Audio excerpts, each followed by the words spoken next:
بسم اللہ الرحمن الرحیم. مجلس اقبال چشمہ کے جنرل مینیجر موجودہ اور سابقہ صدر مجلس جناب جلیل علی صاحب، خواتین و حضرات، خاص طور پر بچے اور بچیوں، السلام علیکم. آج چشمہ کے حوالے سے جو تقریب یوم اقبال کی منعقد کی جا رہی ہے، اس کی خوبصورتی اگر میں کہوں تو وہ ینگسٹرز کا، نوجوانوں کی اس میں شمولیت ہے، خاص طور پر بچیوں کی. میں نے دیکھا کہ بڑے خوبصورت طریقے سے کلام اقبال پڑھا گیا، اور اقبال اکیڈمی کی طرف سے جب مختلف ہم نے مقابلہ جات کیے، اس میں بھی چشمہ نے پوزیشنز بھی حاصل کی. تو میں ان کو مبارکباد پیش کرتی ہوں. اور وہ شعر تو سب کو ذہن میں آتے ہیں، میرا نور بصیرت عام کر دے. اور اکثر چونکہ میرا نام بھی بصیرہ ہے تو سب کہتے ہیں کہ یہ آپ اس لیے پڑھتی ہیں کہ میرا نور بصیرت عام کر دے. تو مجھے اور شعر بھی یاد آ رہے ہیں. جوانوں کو سوزے جگر بخش دے، میرا عشق میری نظر بخش دے، یا خیرت کو غلامی سے آزاد کر، جوانوں کو پیروں کا استاد کر. تو اقبال کا تو محور ہی نوجوان نسل ہے، اور اس پر یقیناً کسی اور مجلس میں نسل نو کے حوالے سے گفتگو ہوگی. آج کی جو مجلس ہے اس میں کچھ موضوعات متعین کیے گئے میرا خیال ہے، تو مجھے بھی اس سلسلے میں خواتین کے حوالے سے اظہار کا موقع مل رہا ہے. اور خواتین بھی ظاہری بات ہے کہ نوجوانوں کی جب ہم بات کرتے ہیں تو اس میں علامہ صاحب جب یہ کہتے ہیں کہ ہر فرد ہے ملت کے مقدر کا ستارہ، تو وہ یہ نہیں کہتے کہ ہر مرد ہے ملت کے مقدر کا ستارہ. تو جتنے بھی علامہ اقبال کے تصورات ہیں وہ خودی و بے خودی سے متعلق ہوں، عشق و نظر سے متعلق ہوں، فقر و قلندری سے متعلق ہوں، یا جتنے بھی اوصاف ہیں نوجوان نسل کے لیے بتائے گئے، ان تمام میں خواتین بھی کو بھی وہ ایڈریس کیا گیا ہے. اسی لیے آپ دیکھیں کہ پاکستان میں بھی یا ملت اسلامیہ پر بھی جب ہم نظر دوڑاتے ہیں تو خواتین مختلف شعبہ زیست میں اپنی کارکردگی کا اظہار کرتی ہوئی نظر آتی ہیں. اور کیا میں پاکستان سے پہلے بھی ایسا تھا، اور پاکستان بننے کے بعد تو مسلم خواتین کو پاکستان میں بہت زیادہ مواقع ملے، اور 55% خواتین مختلف حوالوں سے اپنی خدمات انجام دے رہی ہیں. یہ سوال کہ خواتین کا کلام اقبال میں یا اقبال کی شاعری میں یا ان کی نثر میں کیا کردار ہے، اکثر پوچھا جاتا رہا. خود علامہ اقبال کی زندگی میں یہ سوال پیدا ہوا، اور جب مدراس میں آپ نے خطبات دیے تو وہاں انجمن خواتین مدراس نے علامہ صاحب کو ایک سپاس نامہ پیش کیا، اور شکایت کے انداز میں انہوں نے یہ کہا کہ آپ نے ویسے تو بہت مختلف تصورات پر اظہار خیال کیا ہے، لیکن یہ بھی بتائیے کہ ہم خواتین کے لیے آپ کیا سوچتے ہیں، ہمارے فرائض کے حوالے سے یا ہمارے حقوق کے حوالے سے آپ کن خیالات کا اظہار کریں گے. خواتین میں اس حوالے سے بہت بے چینی پائی جاتی ہے، اور ہم وہ حقوق جو کہ قرآن نے یا اسلام نے ہمیں دیے ہیں وہ ہم اپنے بھائیوں اور باپوں سے کیسے حاصل کر سکتی ہیں. تو یہ ان کے الفاظ تھے. تو اقبال نے اس کے جواب میں ایک تقریر کی 1929 میں، 1929 میں. اس تقریر میں شریعت اسلام میں عورت اور مرد کا رتبہ کے عنوان سے انہوں نے خطاب کرتے ہوئے زیادہ تر خواتین کے حقوق کی بات کی. جبکہ شاعری پر جب ہم نظر دوڑاتے ہیں تو اقبال کے ہاں عورت کے وجود، اس کی اہمیت اور اس کے مقام کے حوالے سے تفصیلاً اظہار ملتا ہے. اور دوسرا دائرہ جب ہم دیکھتے ہیں تو فرائض امومت اور تربیت اطفال کے حوالے سے ہے، یعنی عورت کا معاشرے میں مقام کیا ہے اور اس کے فرائض کیا ہیں. شاعری میں اس کا مرکز اور محور ہمیں یہی دکھائی دیتا ہے، اور ظاہری بات ہے کہ اس کو ہم نظر انداز نہیں کر سکتے. امومت اور تعلیم و تربیت عورت کا اولین فریضہ ہے، اور عورت سے بڑھ کر کوئی کر نہیں سکتا. لہٰذا اقبال نے اس کو اولیت دی، اور شاعری میں متعدد مقامات پر اس حوالے سے اظہار فرمایا. جہاں تک حقوق کے نسواں کا تعلق ہے، ویمن رائٹس کا تعلق ہے، اس کی نمود ہمیں اقبال کی نثری نگارشات میں دکھائی دیتی ہے. تو میری کوشش ہوگی کہ تھوڑا بہت اس حوالے سے میں اپنے خیالات کا اظہار کر سکوں. شاعری پر نظر دوڑائیں تو ہمیں اقبال کے ہاں کچھ ایسے شعری ٹکڑے دکھائی دیتے ہیں جو بعض خواتین کے حوالے سے نمایاں ہیں. مثلاً بانگے درا میں فاطمہ بنت عبداللہ، ایک ننھی بچی جو طرابلس میں غازیوں کو پانی پلاتے ہوئے شہید ہوئی، اور علامہ 12 سال کی عمر تھی اس کی، اور اقبال نے اسے حور صحرائی کہا۔ آپ کو معلوم ہے کہ اقبال کے کلام میں صحرا ملت اسلامیہ کا استعارہ ہے، تو اقبال یہ کہتے ہیں کہ وہ حور صحرائی تھی جس نے غازیان اسلام کی سقائی کی، انہیں پانی پلایا اور انہیں اور بعض اس کے ہاتھوں جام شہادت بھی نوش کر گئے۔ تو یہ بچی شہید ہوئی، اقبال اس کے خراج تحسین پیش کرتے ہیں اور اس میں کچھ اس طرح کے خیالات کا اظہار کیا ہے کہ ایسا لگتا ہے کہ وہ کچھ اشارے بھی دے رہے ہیں کہ مستقبل میں عورت میدان زیست میں، میدان جہاد میں سرگرم عمل نظر آئے گی۔ اقبال کی پیشگوئی ان کے اشعار سے محسوس ہوتی ہے۔ اقبال یہ کہتے ہیں کہ فاطمہ تو آبروئے امت مرحوم ہے، ذرہ ذرہ تیری مشت خاک کا معصوم ہے، یہ کلی بھی اس گلستان خزاں منظر میں تھی، ایسی چنگاری بھی یارب اپنی خاکستر میں تھی۔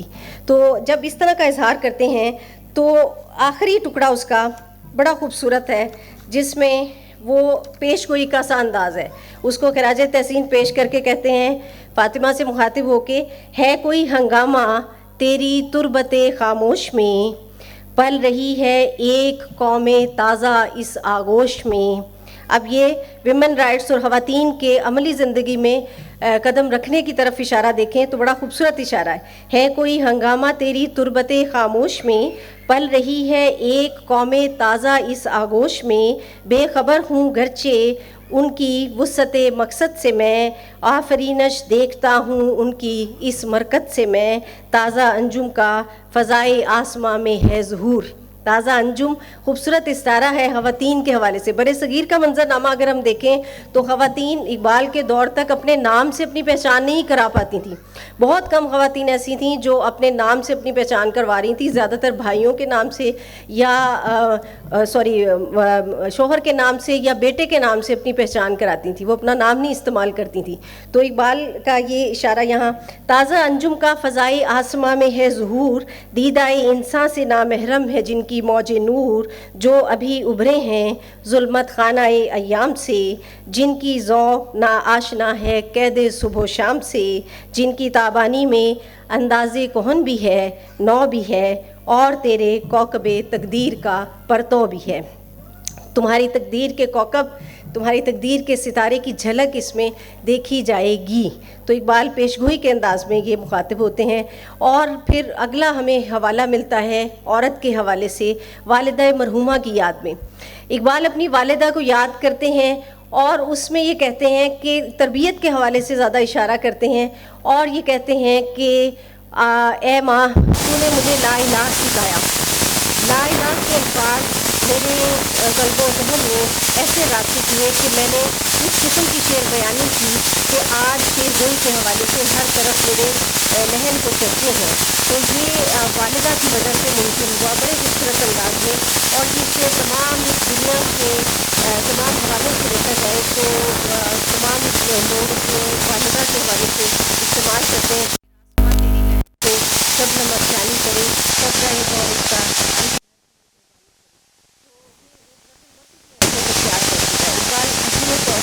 مادہ کے مقام یا ماں کے مقام سے آغاز کرتے ہیں۔ اس کے علاوہ ہمیں ہندو شاعری میں مضبوط ترین حوالہ درج کریم کا ملتا ہے، جہاں اور اس میں وہ نمائندہ وجود رنگ سے ہے تصویر کائنات میں رنگ، اسی کے ساتھ سے ہے زندگی کا شور گلو، سوریا سے مشتخاک اس کی کہ ہر درج ہے اسی درج کا در مکنوں، مکالمات فلا تو نہ لکھ سکی لیکن اسی کے شعلے سے ٹوٹا شرار افلاطون۔ تو یہ سارے شعر آپ اگر ان کا اردو کلام میں دیکھیں تو زیادہ تر اہمیت کے حوالے سے، مقام کے حوالے سے، رتبے کے حوالے سے عورت کا ذکر آیا ہے۔ اس میں ویمن رائٹس کی بات نہیں ہے، یا ضرب کلیم کے باقی بھی آپ جو کتاب لکھے گئے ان میں اگر دیکھیں تو اس میں عورت کی تربیت کے حوالے سے، عورت کو تعلیم کیسی پانی چاہیے اور اس کا کردار کیا ہونا چاہیے، عورت کو ایسے کام کرنے چاہیے جو حیا ساز ہوں، حیا سوز نہ ہوں، اس طرف اقبال اشارات کرتے ہوئے دکھائی دیتے ہیں۔ جب فارسی کلام کا رخ کریں تو ہمیں رموز بے خودی اس حوالے سے ایک ٹھوس حصہ دکھائی دیتا ہے، جہاں حضرت فاطمہ الزہرا کو وہ نمونہ یا مثال بنا کر پیش کرتے ہیں، اور یہ کہتے ہیں کہ مسلم خواتین کو اگر کسی پیٹرن کو اختیار کرنا چاہیے، کسی اسوہ کو اختیار کرنا چاہیے، تو وہ حضرت فاطمہ رضی اللہ تعالیٰ عنہ کی ذات مبارکہ ہے۔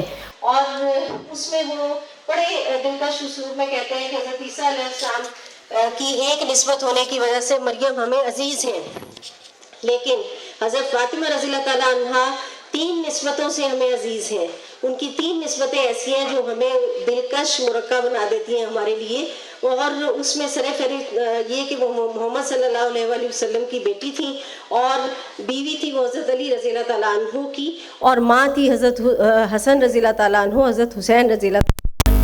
تو یہ 3 نسبتیں ہیں جو حضرت فاطمہ کو ہم سے عزیز تر کر دیتی ہیں۔ اس پیٹرن کو اپناؤ، اس اسوہ کو اپناؤ، اور پھر اس کی دلیل میں وہ خطاب محدرات اسلام کے بے شمار شعر انہوں نے بڑے خوبصورت پیرائے میں بتائے ہیں، جن کا عمومت اور تربیت اطفال سے گہرا تعلق ہے۔ رموز بے خودی کے بعد جاوید نامہ ہمیں شعری ایک صورت میں دکھائی دیتا ہے کہ جہاں خواتین کو موضوع بنایا گیا۔ جاوید نامہ میں دوشیزہ مریخ کا ایک کریکٹر تخلیق کیا گیا ہے، اور اس کو جدید عورت کا نمائندہ بناتے ہوئے عورت کو ایک تضاد کی شکل میں بتایا گیا ہے کہ مشرقی روایات کیا ہیں، مغربی روایات کیا ہیں، تمہارا وتیرہ کیسا ہونا چاہیے، اور تم زندگی کے لیے کیا لائحہ عمل اختیار کر سکتی ہو۔ چنانچہ تضاد میں آنے کی وجہ سے وہ نقطہ نظر بڑا مدلل ہو جاتا ہے، اور پرکشش طور پر پتہ چلتا ہے کہ مسلم خاتون کو کیسا ہونا چاہیے۔ اسی مجموعے میں ہمیں شرف النساء بیگم کا کردار دکھائی دیتا ہے۔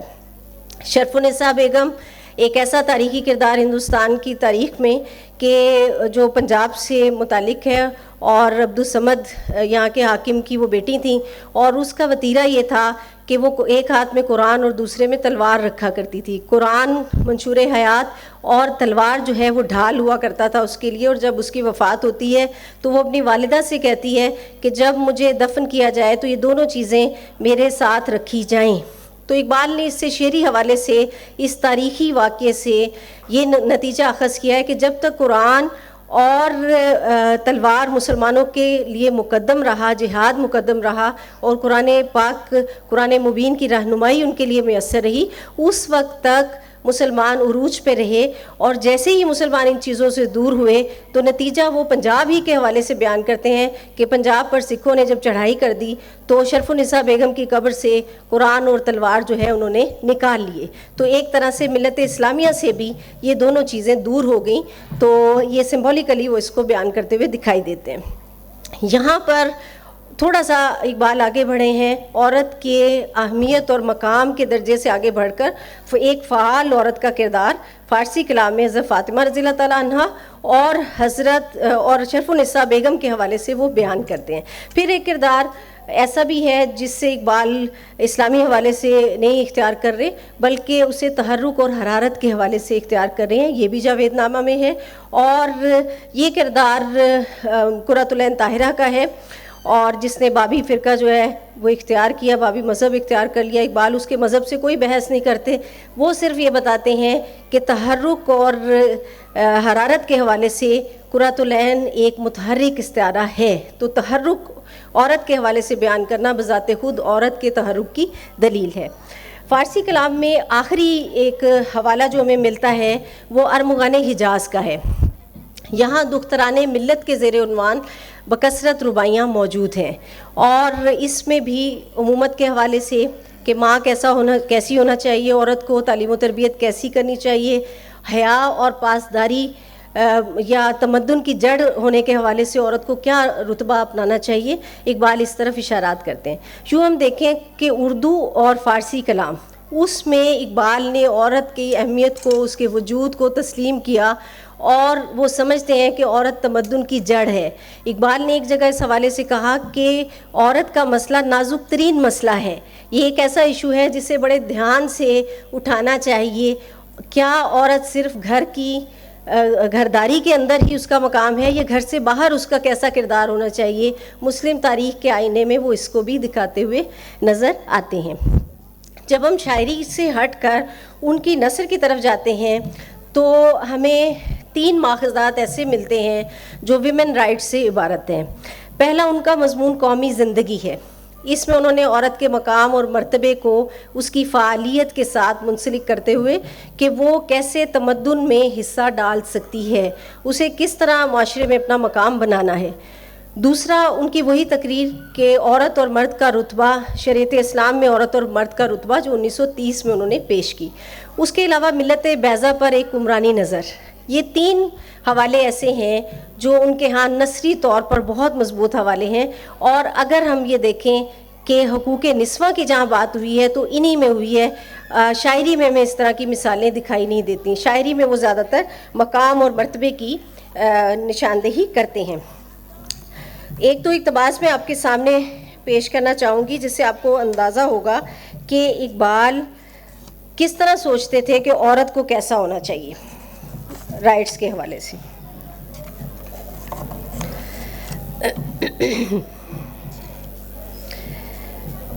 فرماتے ہیں مغربی علماء نے حقوق نسواں سے متعلق مذہب اسلام پر بعض بے جا اعتراض کیے ہیں. ان تمام اعتراضات کا مقصد و مدعا یہی ہے کہ اصول مذہب اسلام کی روح سے عورتوں کی حیثیت محض غلامانہ ہے. لیکن ذرا سوچنے کا مقام ہے کہ جس نبی صلی اللہ علیہ وسلم نے نوع انسانی کے ایک بہت بڑے طبقے یا گروہ یعنی غلاموں کو حقوق کی روح سے آقاؤں کے مساوی کر دیا، یہ کس طرح ممکن تھا کہ وہی بنی نوع انسان کے ایک نہایت ضروری حصے کو، جس کو اس نے اپنی 3 محبوب اشیاء میں شامل کیا، غلاموں کی صورت میں منتقل کر دیتا. اقبال نے نشاندہی اس طرح شاعری میں نہیں آپ کو ملے گی، نشاندہی کر دی کہ عورت غلامانہ نہیں ہے. ہندوستان میں مشترکہ جب رہ رہے تھے تو ہندوؤں کے اثرات ضرور ہو سکتے ہیں لیکن اسلام میں ایسی چیز موجود نہیں ہے. اسی طرح فرماتے ہیں عورت کی بے حیثیت عورت اور مرد کے بے حیثیت مرد بعض خاص علیحدہ فرائض ہیں.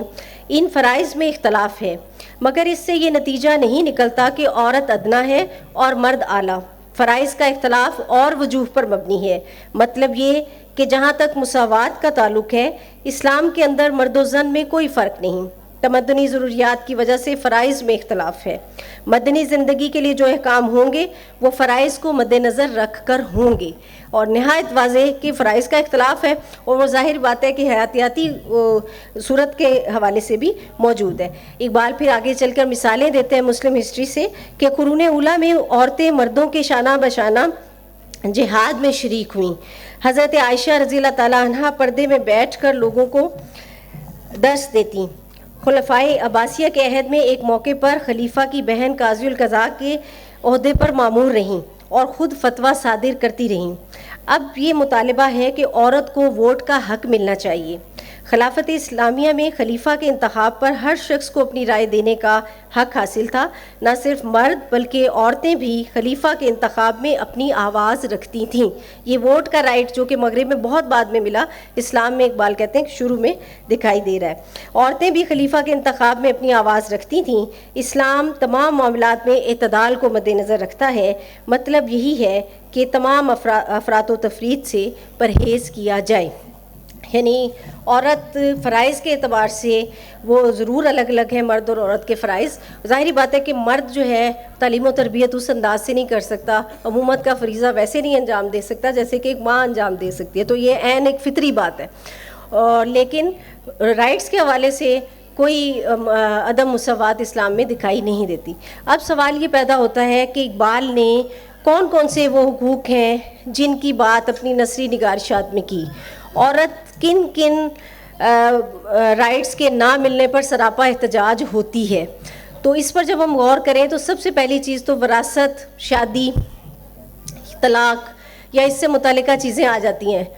تو اقبال نے بھی اس ایشو کو سب سے زیادہ اہمیت دی ہے اور اس حوالے سے انہوں نے نہایت خوبصورت اسلوب میں، بڑے ایک دوستانہ سا اسلوب تھا اقبال کا اس کو بیان کرنے کا، کہ اقبال یہ کہتے ہیں کہ عورتیں خود اپنے حقوق سے جاہل اور غافل ہیں. اگر انہیں وہ حقوق پتہ چل جائیں جو کہ اسلام نے انہیں دیے ہیں تو مردوں کے لیے جینا دوبھر ہو جائے. یہ اقبال کے الفاظ ہے کہ مردوں کی زندگی تلخ تر ہو جائے. اگر وہ غافل اور جاہل ہیں اور انہیں نہیں پتہ تو اس میں اسلام کا قصور نہیں ہے، خود ان کا قصور ہے کہ وہ اس سے جاہل ہیں اور نا واقف ہیں. تو پہلا پہلا اسی حوالے سے انہوں نے اس کو دیکھا کہ وراثت کے حوالے سے کیا ہے. تو اس ضمن میں اقبال نے جن وراثتی حقوق کو یا شادی سے متعلق حقوق کو زیر بحث بنایا، اس میں اقبال یہ کہتے ہیں کہ اسلام نے کسی طرح عورت کو کمتر درجے پہ نہیں رکھا، یعنی جو اس میں ڈپکٹ ہوتے ہیں وہ میں کچھ آپ کے سامنے رکھ رہی ہوں. بچوں کی وراثت اور الگ جائیداد کا حق. 1888 تک کوئی انگریز اپنی مرحوم بیوی کی بہن سے شادی نہیں کر سکتا تھا، اسلام میں آغاز سے موجود ہے. انگریز ماں کو اولاد کی ولایت کا حق حاصل نہیں، اسلام میں آغاز ہی سے ہے. مغرب میں طلاق لینا مشکل ہے، اسلام میں یہ نہیں، حق طلاق عورت اپنے پاس رکھ سکتی ہے. اسی طرح پسند کی شادی کی ممانعت نہیں، نکاح میں اس کی رضامندی ضروری ہے. تو یہ اقبال یہ کہتے ہیں کہ یہ ایسے حقوق ہیں کہ عورت ان کے نہ ملنے پر سراپا احتجاج رہتی ہے، لیکن وہ غور نہیں کرتی کہ یہ حقوق تو اسے آلریڈی مل چکے ہیں. چنانچہ وہ اگر کہیں پناہ لے رہی ہے تو مغرب کے آزادی نسواں یا حقوق نسواں کی تحریکوں میں پناہ لے لیتی ہے، جس سے وہ غلط سمت پر نکل جاتی ہے. ایک اقتباس سنیے. اقبال کہتے ہیں کہ مجھے قانون پیشہ ہونے کی وجہ سے کئی بار عدالتوں میں لڑکیوں کے حقوق کے لیے لڑنا پڑا، اور کئی دفعہ میں نے یہ خدمت بغیر فیس کے انجام دی ہے. تو اقبال کی سمپتی عورت کے ساتھ، کہ عورت کو سپورٹ کرنا چاہیے، کہ یہ دو حوالوں سے معاشرے میں تمدنی حوالے سے بھی اپنی خدمات انجام دیتی ہے اور اس کے ساتھ ہی ساتھ گھریلو امور میں بھی انجام دیتی ہے، لہٰذا وہ سپورٹ کرتے ہوئے بغیر فیس کے ان کے مقدمات لڑتے رہی. اسی طرح کہا کہ جہاں تک شریعت اسلامی کا تعلق ہے، مسلمان عورتیں یہ شکایت نہیں کر سکتیں کہ انہیں شریعت نے حقوق نہیں دیے، یا وہ حقوق ایسے ہیں جس سے انہیں مردوں کے ساتھ مساوات کا درجہ حاصل نہیں. وہ حق جس کا عورت انصاف و عقل کے ساتھ مطالبہ کر سکتی ہے، وہ قرآن پاک نے دے دیا ہے. اگر آپ اس سے جاہل و غافل رہیں، اس سے فائدہ نہ اٹھائیں یا اس کے حاصل کرنے پر اصرار نہ کریں، بوقت ضرورت قانونی چارہ جوئی نہ کریں، تو یہ قرآن یا شریعت اسلام کا قصور نہیں ہے. آگے چل کر انہوں نے مردوں کو اور عورتوں کو الگ الگ ایڈریس کیا ہے. وہ یہ کہتے ہیں کہ ہندوستان کے رواجی اور سماجی جو تصور ہے قانون کا، اس نے عورت کو اپنے حقوق سے دور کیا ہے.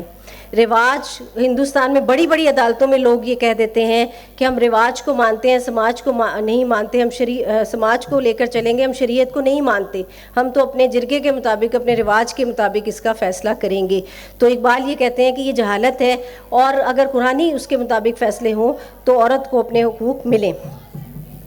مردوں کو مخاطب ہو کے کہتے ہیں کہ مسلمان مردوں کو چاہیے کہ وہ قرآن پڑھیں، اس کی تعلیم پر غور کریں.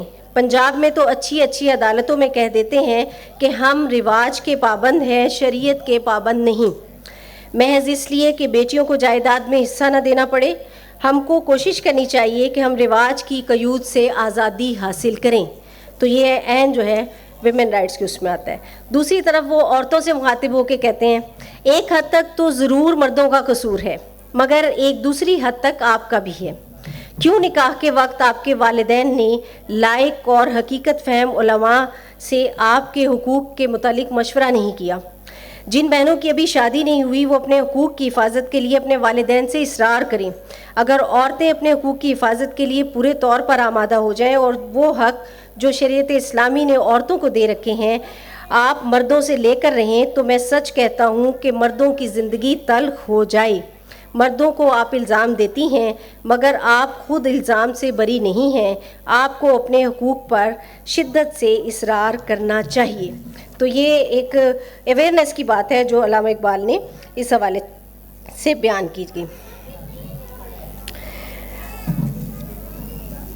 ایک اور تھوڑا سا سن لے کہ جس میں انہوں نے جو بھائی، باپ یا مرد کے جو بھی ٹائٹل ہو سکتے ہیں اس سے مخاطب ہو کے وہی کہتے ہیں کہ جو حقوق ملت اسلامیہ نے عورتوں کو دیے ہیں وہ ان کے حصول پر اصرار کریں.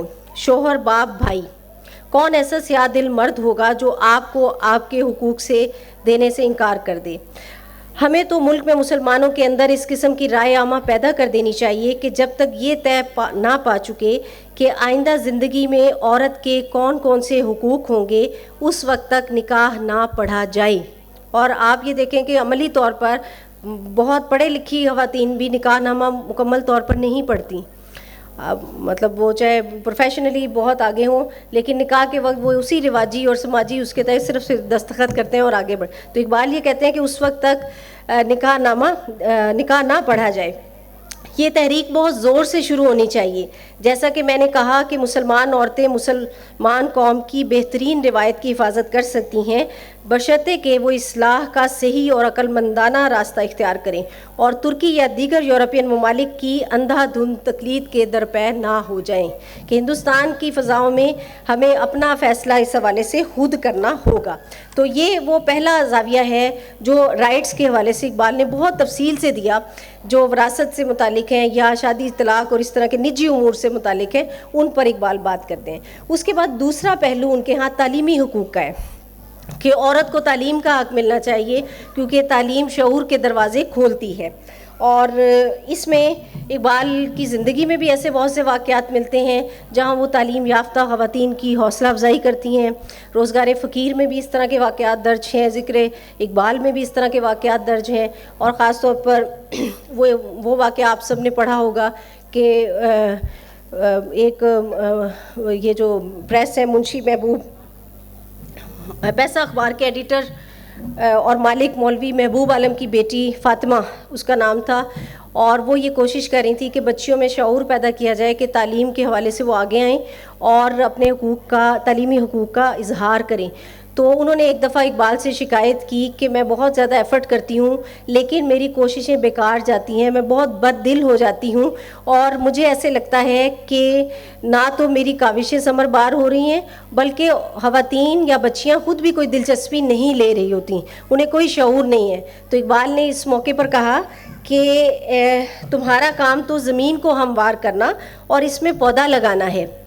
یہ پودا ایک دن خود بخود تن آور درخت بن جائے گا اور پھل لائے گا. تو اقبال یعنی اس ایفرٹ کو رکنے نہیں دینا چاہتے تھے کیونکہ آپ کو معلوم ہے کہ قیام پاکستان کے لیے بھی، ایک الگ مملکت کے قیام کے لیے بھی عورت کی تعلیم کی ضرورت تھی کیونکہ تعلیم ہی ووٹ کا شعور دلاتی ہے اور غیر مسلم عورتیں مقابلے میں زیادہ باہر آتی تھیں، لہٰذا ان کے یہ ووٹنگ سسٹم بھی متاثر ہونے کا خدشہ تھا.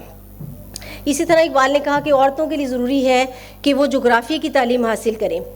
جغرافی کی تعلیم اگر وہ پائیں گی تو وہ اخبار کا مطالعہ بھی اچھا کر سکیں گی، دنیا کے منظرنامے پر جو مختلف واقعات رونما ہو رہے ہیں ان سے بھی وہ آگاہ ہو سکیں گی اور ان کے دائرۂ نظر میں وسعت پیدا ہوگی. جب دائرۂ نظر میں وسعت پیدا ہوتی ہے، جب انسان وسیع منظرنامے میں دنیا کو دیکھتا ہے تو پھر چھوٹی چھوٹی گھریلو چپکلشیں بھی ختم ہو جاتی ہیں. چنانچہ وہ کہتے ہیں کہ جغرافی کی تعلیم ہونی چاہیے، اور اس کے ساتھ ہی ساتھ انہوں نے ایک ایسا سوال اٹھایا جس کا جواب آج تک جو ہے وہ نہیں دیا جا سکا، کہ انہوں نے کہا کہ خواتین کا نصاب الگ ہونا چاہیے. اس نصاب میں بنیادی ضروری لوازمہ شامل ہونا چاہیے، اور اگر غور کیا جائے تو وہ بڑا عمدہ نصاب ہے کہ ابتدائی طور پر اگر اس کو شامل کر لیا جائے تو عورتیں بڑے اچھے طریقے سے اپنی تمدنی ضروریات پوری کر سکتی ہیں. اقبال یہ کہتے ہیں کہ ان کا نصاب اسلامی تاریخ، قرآن کے مطالعے، تربیت کے واقعات سے آراستہ ہونا چاہیے، خانہ داری کے علوم اس میں شامل ہوں، علم تدبیر شامل ہو، علم اصول صحت شامل ہو. تو اس کے بعد پھر جس نے جو زیادہ پڑھنا ہے ابتدائی تعلیم میں یہ چیزیں ضرور شامل رہنی چاہیے. اور فرماتے ہیں عورت حقیقت میں تمام تمدن کی جڑ ہے. ماں اور بیوی دو ایسے پیارے لفظ ہیں کہ تمام مذہبی اور تمدنی نیکیاں ان میں مستتر ہیں. اگر ماں کی محبت میں حب وطن اور حب قوم پوشیدہ ہے جس میں سے تمام تمدنی نیکیاں بطور نتیجے کے پیدا ہوتی ہیں، تو بیوی کی محبت اس سوز کا آغاز ہے جس کو عشق الہی کہتے ہیں. یہی بات فارسی کلام میں انہوں نے لکھی بھی ہے. بس ہمارے لیے ضروری ہے کہ تمدن کی جڑ کی طرف اپنی توجہ مبذول کریں اور اپنی قوم کی عورتوں کو تعلیم کے زیور سے آراستہ کریں.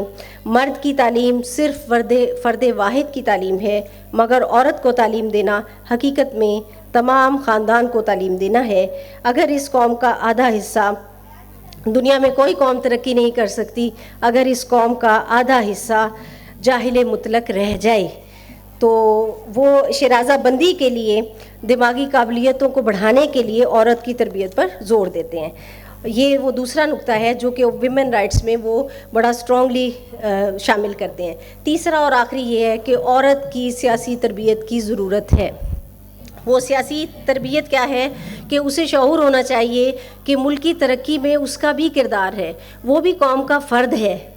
جیسا کہ اقبال نے کہا کہ اگر آدھا حصہ جاہل مطلق رہ جائے گا تو وہ قوم کیسے آگے ترقی کرے گی.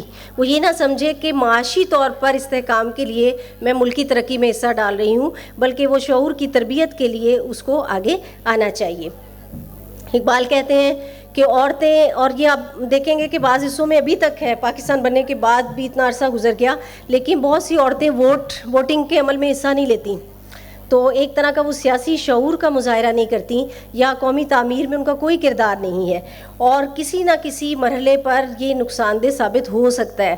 جیسا کہ قیام پاکستان کے سے پہلے کا منظرنامے کو سامنے رکھتے ہوئے اقبال نے کہا کہ مسلمان نابالغہ خواتین کو تمام صوبے کی بالغہ خواتین میں 55% کی نسبت حاصل ہے, لیکن وہ مقابلتاً غیر تعلیم یافتہ اور بے حد قدامت پسند ہیں. اس لیے عرصہ دراز تک ان کا پولنگ اسٹیشن پر ووٹ کے لیے جانا محال ہے. غیر مسلم خواتین مقابلتاً زیادہ ترقی یافتہ ہیں, اس لیے وہ زیادہ تعداد میں رائے دینے جائیں گی. اس لیے مسلمانوں کی نشستوں کی تعداد کو نقصان پہنچنے کا اندیشہ ہے. گزشتہ انتخاب سے مسلم خواتین کی قدامت پسندی کا ثبوت بہم مل چکا ہے. تو کہ یہ تعلیم شعور پیدا کرتی ہے اور جکڑ بندیوں سے, قدامت سے انسان کو نکالتی ہے. گھر میں رہنے کا شعور دینے کے ساتھ ساتھ معاشرے میں یا تمدن میں جگہ بنانے کا شعور بھی سکھاتی ہے. تو اقبال نے عورت کے نجی حقوق کی بھی بات کی, عورت کے جس میں تعلیم و تربیت کو وہ سر فہرست سمجھتے ہیں, اس کے ساتھ ہی ساتھ انہوں نے عورت کی تعلیم اور معاشرے میں یا ملکی حوالے سے تعمیر ملک میں اس کے حصے کی بھی وہ بات کرتے ہیں. تو یہ ہمیں نثری صورتوں میں زیادہ ملتا ہے. تو ضرورت اس چیز کی ہے کہ جیسا کہ اقبال نے کہا کہ قرآن پاک کا مطالعہ مسلمان مرد کریں, عورتیں کریں, اسلامی تاریخ کا مطالعہ کریں, تو انہیں وہ سارے پیٹرن مل جائیں گے جو کہ عورت کے حقوق سے عبارت ہیں. اس کے لیے آزادی نسواں کی کسی تحریک کی طرف متوجہ ہونے کی ضرورت نہیں ہے. اس وقت ضرورت محسوس ہوتی ہے جب آپ کسی کم تر جگہ پہ ہوں, جب آلریڈی آپ کے پاس برتر آئیڈیاز موجود ہیں, لائحہ عمل موجود ہے, تو پھر آپ کو آگے بڑھنے کی ضرورت رہتی ہے, پیچھے دیکھنے کی ضرورت نہیں رہتی.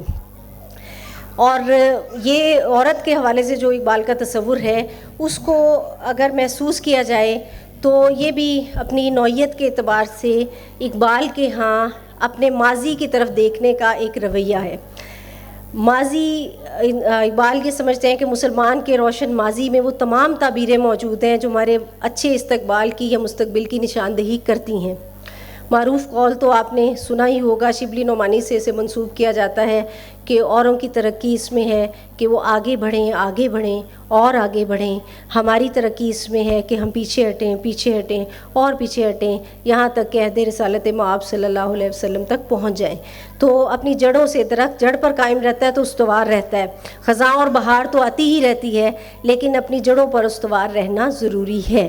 تو وہ شکایت آج بھی جو مدراس کی خواتین کو اقبال سے تھی, آج بھی مسلم خواتین یا پاکستانی بچیاں یہ کہتی ہیں کہ ہمارے بارے میں صرف یہی کہا گیا, وجود زن سے ہے تصویر کائنات میں رنگ, اسی کے ساتھ سے ہے زندگی کا سوز دروں. تو پھر یہ چیز مد نظر رکھنی چاہیے کہ اقبال کی شاعری کے ساتھ ساتھ ان کی نثر میں بہت سی ایسی باتیں موجود ہیں جو کہ فکر کو انگیخت کرنے والی ہیں, سوچ کے دریچے کھولنے والی ہیں. آپ سب کا بہت بہت شکریہ.